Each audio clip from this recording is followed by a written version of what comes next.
Saudari-saudara yang terkasih dalam Kristus, berjumpa kembali dalam katekese digital singkat hari ini. Hari ini kita akan membahas tema sejarah bulan Kitab Suci Nasional. Mari kita simak bersama-sama. Saudari-saudari yang terkasih dalam Kristus, bulan September dikhususkan oleh Gereja Katolik Indonesia sebagai bulan Kitab Suci Nasional. Hampir di setiap keuskupan dilakukan berbagai kegiatan untuk mengisi bulan ini, mulai di lingkungan, wilayah, paroki, biara maupun di kelompok-kelompok kategorial.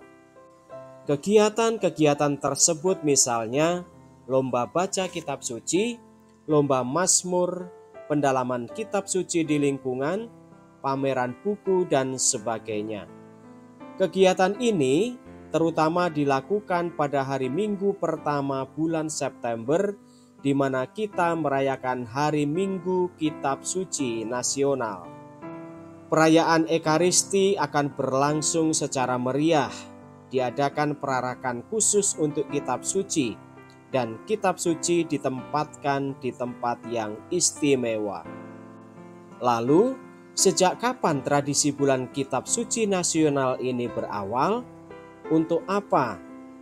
Untuk mengetahui latar belakang diadakannya BKSN ini, kita perlu menengok kembali Konsili Vatikan II. Salah satu dokumen yang dihasilkan oleh Konsili Vatikan II yang berbicara mengenai kitab suci adalah Dei Verbum. Dalam Dei Verbum, para bapak konsili menganjurkan agar jalan masuk menuju kitab suci dibuka lebar-lebar bagi kaum beriman.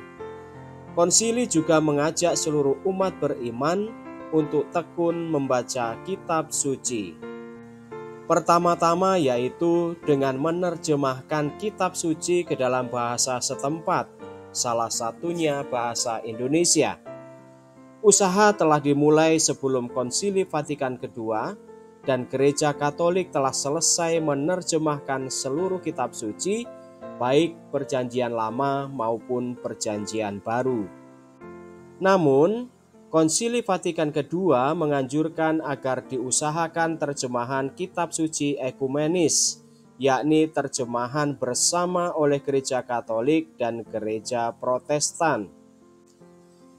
Mengikuti anjuran Konsili Vatikan II ini, Gereja Katolik Indonesia mulai meninggalkan terjemahan Perjanjian Lama dan Perjanjian Baru yang merupakan hasil kerja keras para ahli Katolik dan memulai kerjasama dengan Lembaga Alkitab Indonesia.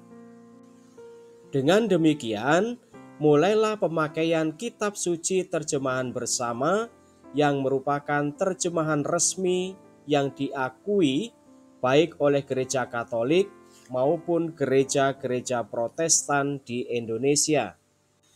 Yang membedakan hanyalah kitab-kitab Deuterokanonika yang diakui termasuk dalam kitab suci oleh Gereja Katolik, namun tidak diakui oleh gereja-gereja Protestan. Kitab suci telah diterjemahkan ke dalam bahasa Indonesia, namun umat Katolik Indonesia belum mengenalnya dan belum mulai membacanya.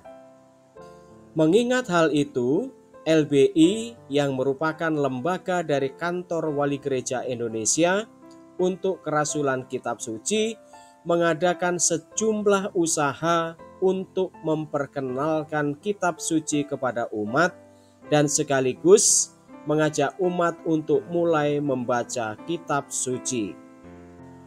Hal ini dilakukan antara lain dengan mengemukakan gagasan sekaligus mengambil prakarsa untuk mengadakan Hari Minggu Kitab Suci secara nasional. LBI mengusulkan dan mendorong agar keuskupan-keuskupan dan paroki-paroki seluruh Indonesia mengadakan ibadat khusus dan kegiatan-kegiatan sekitar kitab suci pada hari Minggu tersebut. LBI telah 2 kali mencobanya. Pada tahun 1975 dalam rangka menyambut terbitnya Alkitab Lembaga Ekumenis, LBI menyarankan agar setiap paroki mengadakan misa syukur pada bulan Agustus.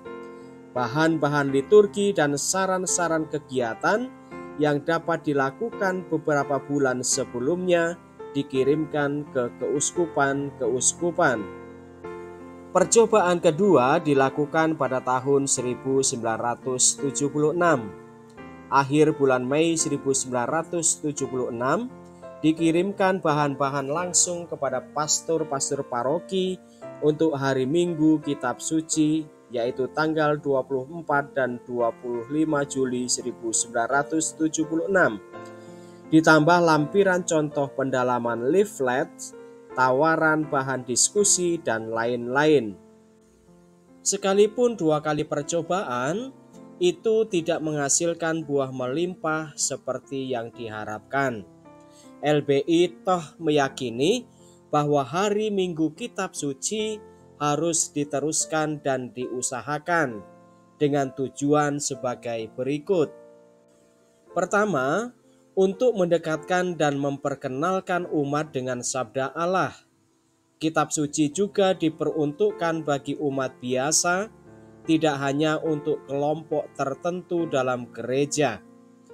Mereka dipersilahkan melihatnya dari dekat, mengenalnya lebih akrab sebagai sumber dari kehidupan iman mereka.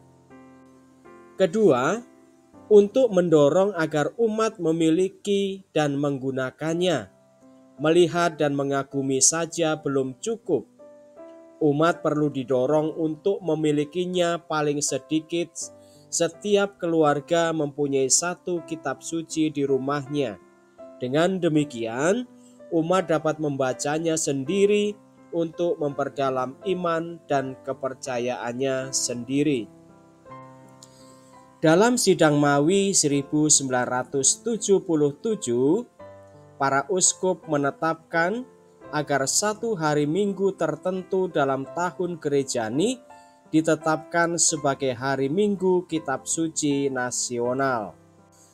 Hari Minggu yang dimaksudkan adalah hari Minggu pertama September. Dalam perkembangan selanjutnya, keinginan umat untuk membaca dan mendalami Kitab Suci semakin berkembang.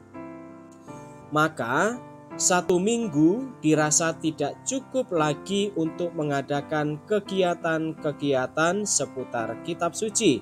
Maka, kegiatan-kegiatan ini berlangsung sepanjang bulan September, dan bulan ke-9 ini sampai sekarang menjadi bulan Kitab Suci Nasional. Demikianlah saudari-saudara pembahasan kita tentang sejarah bulan Kitab Suci Nasional. Semoga menambah wawasan iman kita. Salam.